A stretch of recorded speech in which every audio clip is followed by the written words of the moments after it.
in the shops at the moment, and you're going to use that for the next recipe, a lot of them, aren't you? Yes, for summer pudding. And you can use all sorts of fruits, Judith, in summer pudding.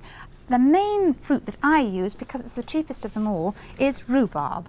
It's also probably the most readily available in a lot of gardens, isn't it? Yes, and it's cheap. Now, I cut it up rather smaller than usual, Judith. You're not skinning it? No, I don't skin it. They do in France, I know. I don't skin it ever. Cut it up rather smaller than usual in about half-inch pieces.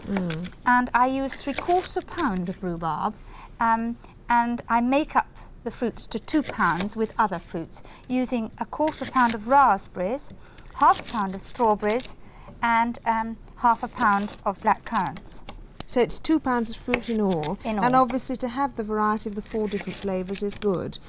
This, I think, is the perfect combination. But soon we'll be losing black currants and we'll be getting fresh blackberries from the hedgerows, and therefore I would use them. But don't forget to use the rhubarb, because the rhubarb takes up the flavour of all the other fruits and it makes it a less expensive pudding. But you can jiggle about, as I was saying, and have some of, because I mean strawberries are going to go fairly soon, aren't they? Yes. And possibly raspberries too. Strawberries, some people say that they've gone to the luxury of putting strawberries in their freezer, and then they take them out and they're terribly disappointed in them. And there's no need to be, because you can use them for summer pudding. And they're really frozen strawberries are excellent for summer pudding later on. You just freeze, as if you do have a freezer, separately, don't you, on sheets of paper, is that That's right, and then every one is separate. Yeah. So now to the cooking of the summer pudding. I'll stretch the pan. And first of all, the rhubarb. Which presumably takes more cooking than the other fruit, does it? Well, I put the rhubarbs and the black currants in together, and because you want a nice lot of juice, I put quite a bit of water in, Judith. About 6 tablespoonfuls. 1, 2, 3, 4, 5. Because that makes its own juice, of course, too, doesn't it? That's right. The rhubarb juice. Now, the lovely colour comes from the black currants. I put those on the stove and simmer them, in this case with the sugar, and depending on how sweet you like it, that's 8 ounces to 2 pounds, so you could add more or less as you wish. To 2 pounds eventually, of course, because you've only got part of it at the moment. That's right.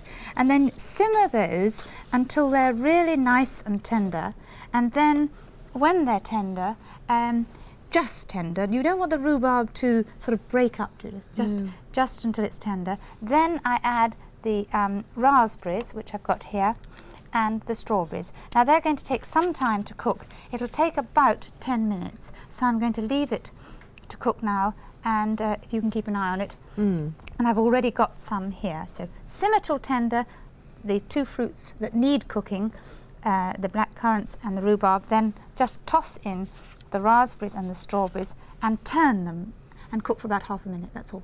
Because they need very little, don't they? Now to the, just keep an eye on those, now to the actual making of the pudding. Now I've just covered those. You've got that ready and you've decrusted them. That's right. And I use about 6 or 8 slices of bread. Fattening? Well, this is thin sliced bread. If you don't like you're thinking terribly of your figure, you can use the slimming bread and cut it extra thin. This is not the sort of pudding that in fact is a solid one. I can remember my mother doing this, and she used to use thick bread, and then she used to turn it out and it used to be absolutely firm. Well, mine will flop because it in fact is not solid. It's very delicious. Then pour in the cooked fruit, and I've already added the raspberries and strawberries to this, and you can see what a lovely colour it is. Super. And there's a piece of rhubarb, Judith. You see it's taken on that lovely pink colour. A lovely smell from it all. You've used, I think, 7 pieces, was it? 1, 2, 3, 4, 5, That's right. 7, one on the bottom. There we are. And you want to put it in while it's hot, and then put the piece of bread that's left on the top, just level it off, and already it's beginning to soak in. Put the piece of bread that's left, then just turn the pieces over. How is it they stay down? Is it because they begin to get sort of a bit soaked? That's right. Stick. There we are. And then I put a saucer on top, Judith, to keep it. That's how they stay. And I already start to gently push. and you can see the fruit coming up. And you can edge in from the side and see that it's all covered. And then I haven't got those old-fashioned weights because I've got spring balance at home. So I looked around this morning and see what I could bring, and I brought the thing that I use for flower arranging, a lead weight. You see, it's quite heavy. Yes, it just keeps it in position, doesn't it? That right amount. That's a good heavy one. So I just put it on there and leave that to soak. And every so often I just give it a little push and edge it in so it's all soaked up. Now there's one in the fridge if you could get it out. How long does that take to sort of soak through, do you say? About 12 hours, something like that. So you can make it for before somebody comes to dinner or whatever? Make it in the morning or the night before. And what about freezing? Is it a good freezer?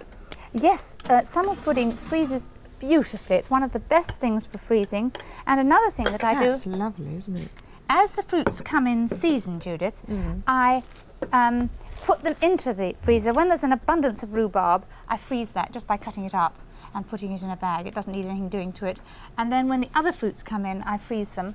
And then when I've got enough, I make a couple of summer puddings. And so you can have them at Christmas quite happily. Yes. And there's absolutely nothing to do but thaw it. So here's the pudding. I'm just going to loosen the edges, and that's fully soaked, and it's got this lovely colour. Just going to run round with a knife. And you see, the lovely thing is, I mean, you just don't taste the bread, do you? Not at all. All the fruit is... I serve it sprinkled with sugar. And turn it out into rather a deeper bowl than you would normally, because they do collapse sometimes. These magic moments. I know. Well, hopefully everything comes out as it should. It will in the end. This fruit just shows we use real food and not plastic food. Yeah, it's come out perfectly. But if you turn it out too soon, because this has got lots of fruit in and lots of juice, it will collapse. So turn it out just before you need it. And then you can serve it with a little cream on top. And if you've saved a few raspberries, we can just borrow from there, can't we? 1 or 2 raspberries round the top. That would be what? How many portions would you get 2, out 3, of it? 4, 5, 6. So you reckon that's for about 6 people, are you? It does do 6, but really if you've had a big meal it'll do much more. So there very we are, summer appetising pudding, too. and it isn't the one that our mothers taught us to make, which is all soggy and lots of bread. This is an abundance of fruit and a little bread.